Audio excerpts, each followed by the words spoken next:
एक छोटे से गांव में एक गरीब चरवाहा अपनी पत्नी विरिंदा और बूढ़ी माँ के साथ रहता था। रामू हर सुबह सूरज निकलने से पहले उठ जाता, घर में जो भी रूखा सूखा होता वो खाता और फिर गांव के जमींदार सूरदास की भेड़ बकरियां लेकर जंगल की ओर निकल जाता। दिन भर उन्हें जंगल में चारा खिलाता और शाम को उन्हें उनके मालिक के पास छोड़कर अपने घर आ जाता। यही रामू की दिनचर्या थी। अगले दिन रामू की पत्नी विरिंदा रामू से कहती हैं, सुनिए जी, घर में राशन बहुत कम बचा है।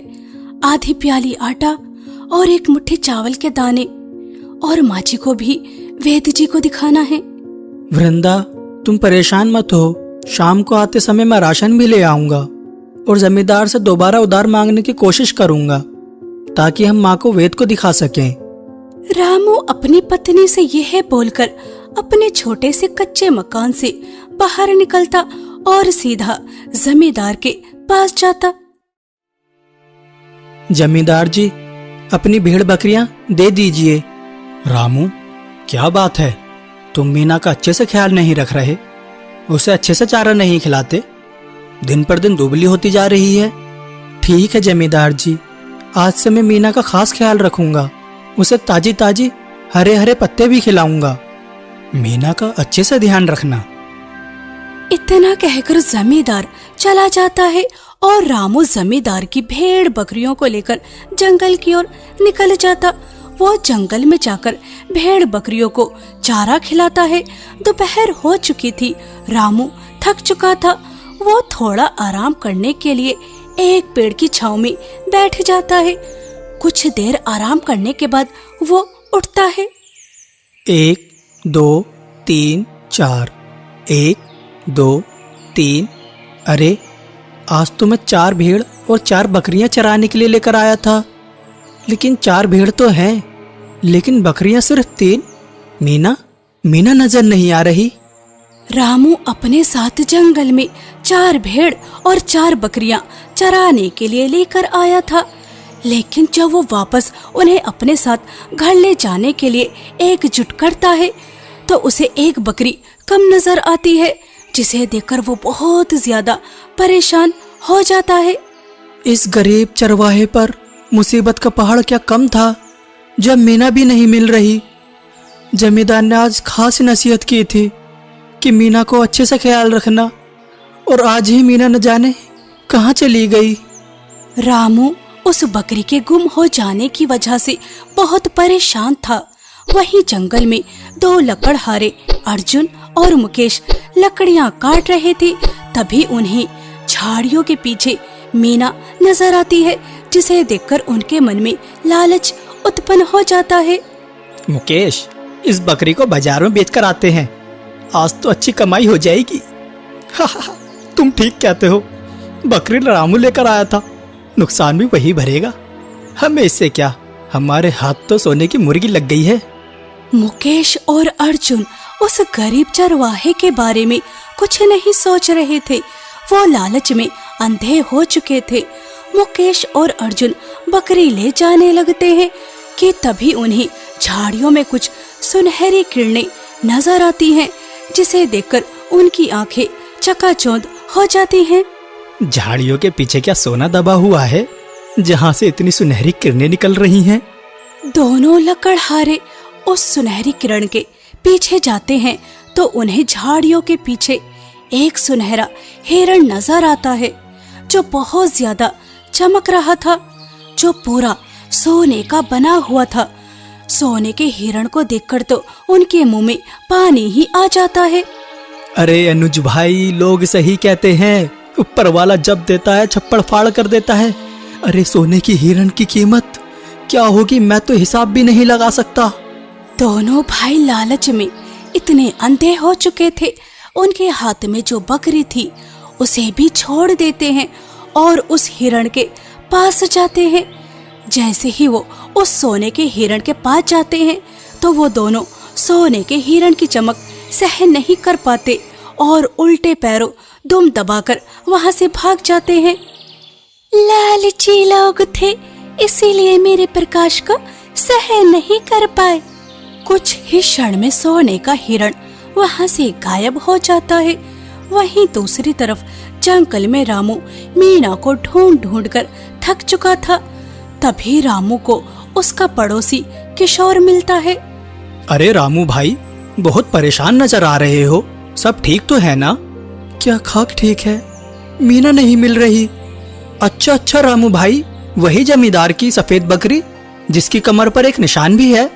हाँ किशोर भाई, वही बकरी। क्या तुमने देखी है? अगर वह बकरी नहीं मिली तो जमींदार न जाने मेरा क्या हाल करेगा। अरे रामू भाई, परेशान क्यों होते हो? चलो मैं तुम्हारी मदद करवा देता हूँ। रामू बहुत दुखी था। किशोर जब रामू की मदद करने को कहता है तो रामू को एक तसल्ली मिलती है और किशोर के साथ जंगल में जमींदार की बकरी को ढूंढने लगता है। रामू और किशोर बकरी को ढूंढते ढूंढते जंगल के बीचों बीच पहुंच जाते हैं, लेकिन उन्हें वो बकरी फिर भी नहीं मिलती। मैं क्या मुंह लेकर जमींदार के पास जाऊंगा? वह तो मेरी ईमानदारी पर कई सवाल उठाएगा। उसे लगेगा कि मैंने उसकी बकरी को बेच खाया। वह मेरी बात पर क्यों विश्वास करेगा? रामू भाई, परेशान क्यों होते हो? तुम्हारी ईमानदारी पर भला कौन सवाल उठा सकता है? किशोर भाई, अपनी माँ के इलाज के लिए मैं जमींदार से कुछ पैसे मांगने के लिए गया था, लेकिन उसने उधार देने से मना कर दिया। लेकिन जब उसकी बकरी नहीं मिलेगी तो उसे लगेगा कि मैंने अपनी माँ के इलाज के लिए उसकी बकरी को बेच खाया। वह मेरी ईमानदारी पर कई सवाल उठाएगा। अच्छा, परेशान मत हो, हम आगे चलकर देखते हैं, क्या पता बकरी चढ़ते चढ़ते आगे चली गई हो। किशोर रामू को तसल्ली देता है और वो थोड़ा और जंगल की गहराइयों में जाते हैं कि तभी अचानक किशोर और रामू को झाड़ियां हिलती नजर आती हैं। रामू एक लंबी गहरी सांस लेता है। उसे लगता है कि उसकी बकरी उन झाड़ियों के पीछे है। रामू के चेहरे पर मुस्कुराहट अभी पूरी तरह फैली भी नहीं थी कि किशोर कहता है, रामू भाई, यह मैं क्या देख पा रहा हूँ? देखो तो, झाड़ियों के पीछे से वह सुनहरी किरणें। रामू जैसे ही सामने देखता है तो उसे भी झाड़ियों के पीछे से सुनहरी किरणें आती हुई नजर आती हैं। हाँ, झाड़ियों के पीछे से वह सुनहरी किरणें क्यों निकल रही हैं? हमें चलकर देखना चाहिए। रामू और किशोर धीरे धीरे आगे बढ़ते हैं। वो झाड़ियों के पास पहुंचने ही वाले थे कि अचानक वो सोने का प्रकाश अचानक गायब हो जाता है। ये देखकर दोनों ही आश्चर्यचकित हो जाते हैं। अभी तो यहाँ झाड़ियों के पास से सूरज के प्रकाश से भी ज्यादा कुछ चमक रहा था, अब क्यों नहीं है? मुझे लगता है यहाँ झाड़ियों के पीछे वही सोने का हिरण था जिसके बारे में गांव के काफी लोग बात करते हैं। अरे नहीं, इस जंगल में वह सोने का हिरण, उस सोने के हिरण के बारे में तो हमने बहुत सी बातें सुनी हैं, लेकिन वह सिर्फ अफवाह है, ऐसा कुछ नहीं है। रामू भाई, वह कोई अफवाह नहीं है। हमारे कई आसपास के गांव के लोगों ने भी उसे देखा है, लेकिन उसके पास तक नहीं जा पाते। उसकी प्रकाश इतनी तेज होती है। मुझे इससे क्या, यहाँ क्या था, बस एक बार मीना मिल जाए, सारी परेशानी दूर हो जाएगी। रामू भाई, मुझे लगता है हमें घर जाना चाहिए। देखिए, सूरज ढलने वाला है और हम जंगल की गहराइयों में पहुंच चुके हैं। यहाँ से निकलते निकलते रात हो जाएगी। ठीक कहते हो, अब जो होगा देखा जाएगा। सूरज ढलने वाला था। रामू और किशोर बकरी को ढूंढते ढूंढते जंगल की गहराइयों में पहुंच गए थे और उन्हें जंगल से बाहर निकलने में बहुत समय लग सकता था, इसलिए वो जंगल से निकलना ही उचित समझते हैं। रामू उदास और परेशान 4 भेड़ और 3 बकरियां ले जाकर जमींदार को सौंप देता है। मीना कहाँ है? जमींदार जी, मुझे माफ करना, लेकिन मीना जंगल में कहीं गुम हो गई है। चरवाहे, ये तुम क्या कह रहे हो? हमारी प्यारी बकरी गुम हो गई या फिर तुम उसे बेच खाए हो? सच बोलो। जमींदार जी, मैं इतने सालों से आपकी भेड़ बकरियां चरा रहा हूँ, क्या तुम्हें मेरे ऊपर भरोसा नहीं है क्या मैं ऐसा कर सकता हूँ?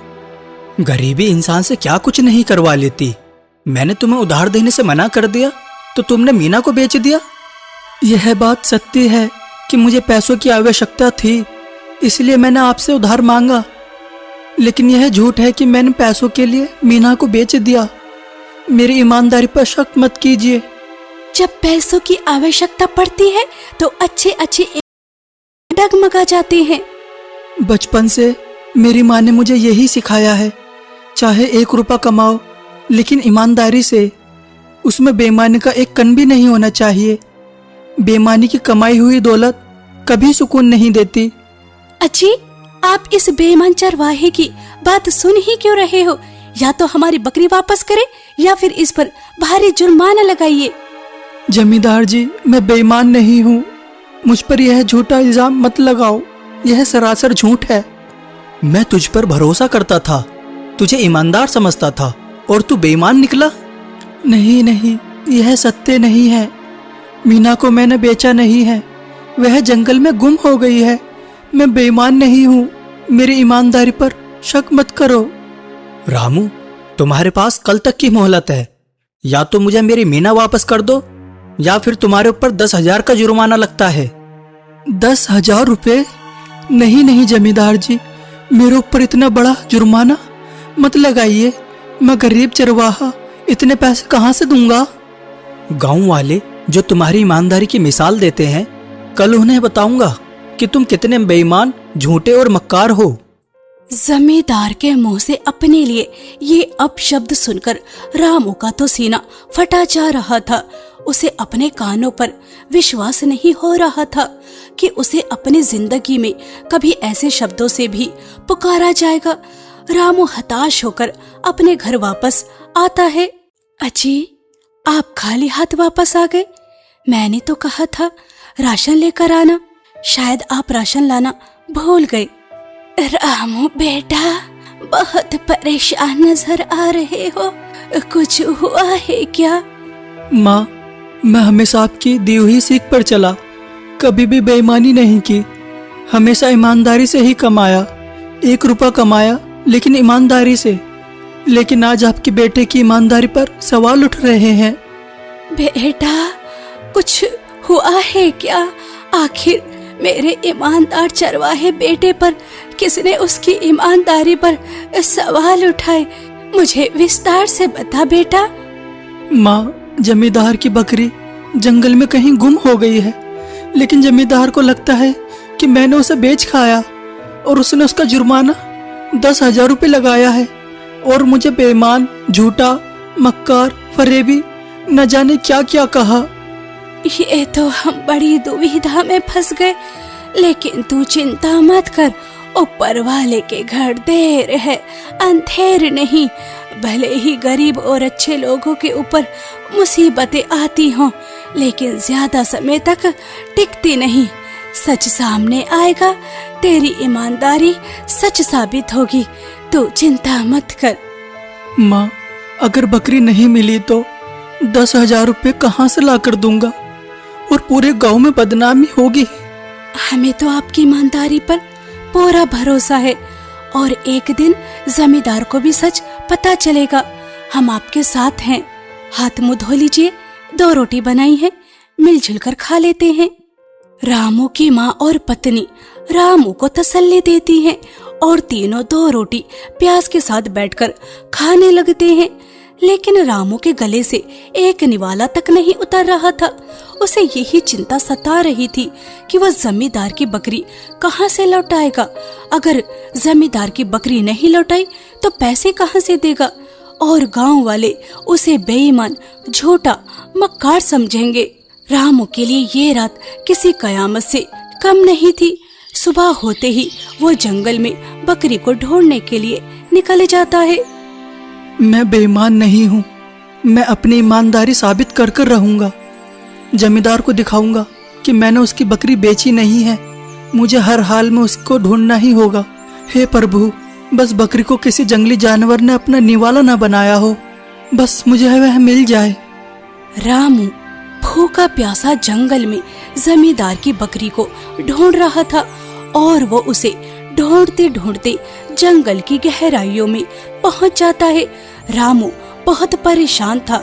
वो किसी भी हाल में बकरी को ढूंढकर जमींदार के पास लेकर जाना चाहता था, अपनी ईमानदारी साबित करना चाहता था।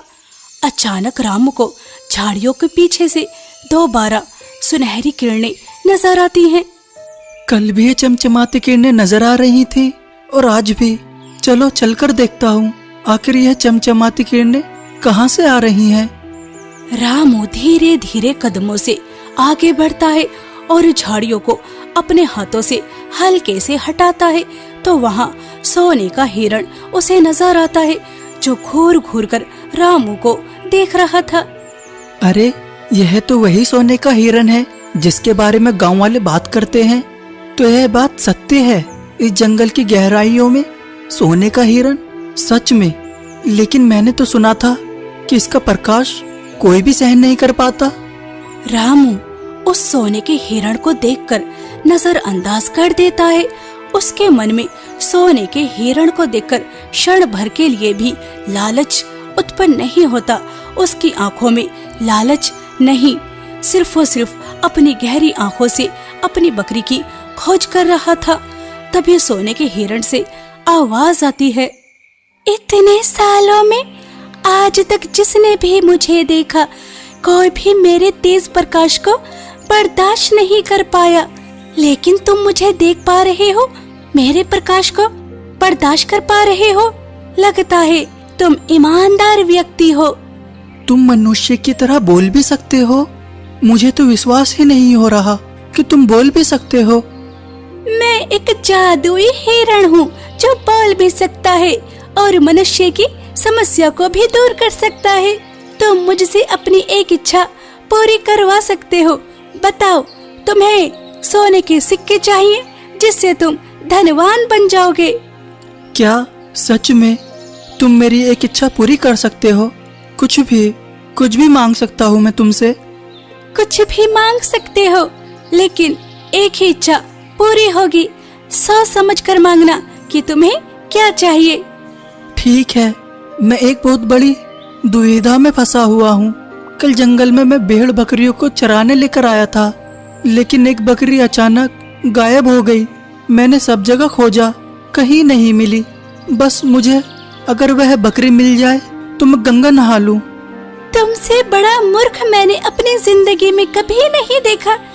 अरे मैं तुम्हें सोने के सिक्के देने की बात कर रहा हूँ और तुम मुझसे एक मामूली सी बकरी का पता पूछ रहे हो। अरे सोने के सिक्के से तुम एक क्या 1000 बकरियां खरीद सकते हो। मुझे 1000 बकरियां नहीं, मुझे वही चाहिए। अभी तो तुमने कहा कि तुम मेरी एक इच्छा पूरी कर सकते हो। अपनी जादुई शक्ति से मुझे बताओ कि जमींदार की बकरी मीना कहाँ है। मुझे कोई धन दौलत नहीं चाहिए, मुझे बस उस बकरी का पता बता दो। एक बार और सोच लो। मैं उस बकरी का पता तो बता दूंगा, लेकिन उसके बाद तुम्हें सोने के सिक्के नहीं मिलेंगे और ये मौका बार बार नहीं मिलता। ईमानदारी से काम करके, रूखी सूखी खाकर मैं अपना गुजारा कर सकता हूँ, लेकिन तुमसे सोने के सिक्के लेकर जमींदार की नजरों में हमेशा हमेशा के लिए बेईमान साबित हो जाऊंगा और इसके साथ मैं कभी भी खुश नहीं रह पाऊंगा। तुम्हारे जैसा ईमानदार चरवाहा सालों बाद देखा। तुमने ना सोने के हिरण को देखकर लालच किया और ना ही सोने के सिक्कों का। तुम्हारी बकरी सही सलामत जंगल के उस पार नदी के पास तुम्हारा इंतजार कर रही है। सोने के हिरण की ये बात सुनकर मानो रामू को दुनिया की सारी दौलत मिल गई हो। उसके चेहरे पर एक सुकून आ जाता है। सोने के हिरण की बताई हुई जगह पर रामू जैसे ही पहुंचता है तो जंगल की उस नदी के पास बकरी बैठी हुई थी, जिसे देखकर उसकी जान में जान आती है। हे प्रभु, तेरा लाख लाख शुक्र है कि यह मुझे मिल गई। रामू मीना को पाकर बहुत खुश था। तभी सोने का हिरण उसके सामने दोबारा से प्रकट होता है। मैं सालों से एक ईमानदार मनुष्य का इंतजार कर रहा था। अब तक जिसने मुझे देखा सिर्फ लालच की नजरों से, लेकिन तुम एक ईमानदार हो जो मेरी मुक्ति की चाबी है। मैं कुछ समझा नहीं। मैं जादुई हिरण नहीं, बल्कि मैं राजा सम्राट, इस राज्य का राजा हूँ। ऐसा कैसे हो सकता है? मैं राजा सम्राट हूँ। मुझे पता चला था जंगल के बीचों बीच प्राचीन समय का खजाना छुपा है। अपने राज्य को और भी ज्यादा शक्तिशाली बनाने के लिए, उस खजाने को ढूंढने के लिए इस जंगल में आया था। जंगल में मुझे प्राचीन समय का खजाना तो मिला, लेकिन उसी समय एक प्यासा बूढ़ा व्यक्ति भी। उस समय या तो उन्हें नदी से पानी पिलाता, उनकी प्यास बुझाता, या फिर खजाना लेकर जाता। लेकिन मुझे खजाना चाहिए था, इसलिए मैंने लालच किया और बूढ़े व्यक्ति की प्यास नहीं बुझाई। बूढ़े व्यक्ति को पानी न पिलाने की वजह से तुम्हें यह सजा मिली है? वो कोई आम व्यक्ति नहीं थे, बल्कि एक साधु थे जिनका मैंने अपमान किया, और उन्होंने मुझे श्राप दिया और मुझे एक सोने के हिरण में बदल दिया। उन्होंने कहा कि मैं तभी श्राप मुक्त हो सकता हूँ जब कोई व्यक्ति मुझे देखकर लालच ना करे। अब तुम अपनी आंखें बंद करो और 3 बार इस मंत्र को पढ़ो। सोने का हिरण रामू को एक मंत्र को दोहराने को कहता है। रामू सोने के हिरण के बताए हुए मंत्र को दोहराता है, और जैसे ही मंत्र को दोहराता है, सोने का हिरण राजा सम्राट के रूप में आ जाता है। रामू, तुम एक ईमानदार चरवाहे हो। तुम्हें तुम्हारी ईमानदारी का फल मिलना ही चाहिए। राजा सम्राट की बातें सुनकर रामू को समझ नहीं आता कि उसे उसकी ईमानदारी का क्या फल मिलने वाला है। रामू जमींदार सूरदास की बकरी लेकर गांव वापस आता है और उन्हें बकरी लौटा देता है। जमींदार जी, सच्चे और ईमानदार लोगों के लिए इम्तिहान की घड़ी जरूर आती है, लेकिन वह उस इम्तिहान में जरूर पास होते हैं, क्योंकि ऊपर वाला अपने सच्चे और ईमानदार लोगों के साथ कभी भी बुरा नहीं होने देता। सूरदास, रामू सच कह रहा है। आज इसकी ईमानदारी की वजह से ही मुझे सालों बाद एक श्राप से मुक्ति मिली। गांव के लोग तुम्हारी ईमानदारी की मिसाल यूं ही नहीं देते। सच में तुम एक ईमानदार चरवाहे हो, और मैंने तुम्हारी ईमानदारी पर शक कर कर बहुत बड़ा पाप किया। हो सके तो मुझे माफ कर देना। ठीक है, मैंने आपको माफ किया। रामू, हमें और इस राज्य को तुम्हारे जैसे ईमानदार व्यक्ति की बहुत आवश्यकता है, इसलिए हम तुम्हें अपने महल में एक अहम पद देना चाहते हैं। आज से तुम हमारे मंत्री हो। राजा सम्राट, इतने बड़े राज्य का मैं मंत्री? क्या मैं इस पद के लिए लायक हूँ? रामू, तुम राजा बनने की काबिलियत रखते हो, क्योंकि तुम्हारे जैसे सच्चे और ईमानदार लोग बहुत कम होते हैं। रामू की आंखों में खुशी के आंसू आ जाते हैं। उसने कभी नहीं सोचा था कि उसे उसकी ईमानदारी का इतना मीठा और अच्छा फल मिलेगा। वो तुरंत घर जाकर अपनी पत्नी और बूढ़ी माँ को खुशखबरी सुनाता है। रामू बेटा, मैं कहती थी ना, सब्र रखो, सब्र का फल मीठा होता है। अब हम इस छोटे से कच्चे मकान में नहीं, बल्कि राजा की दी हुई कोठी में रहेंगे। वृंदा, तुमने हमेशा मेरा साथ दिया और आगे भी ऐसे ही देती रहना। रामू की पत्नी और उनकी बूढ़ी माँ अब राजा सम्राट की दी हुई कोठी में जाकर रहने लगते हैं, और रामू मंत्री पद पर राजा सम्राट के साथ मिलकर राज्य की अच्छे से देखभाल करता है।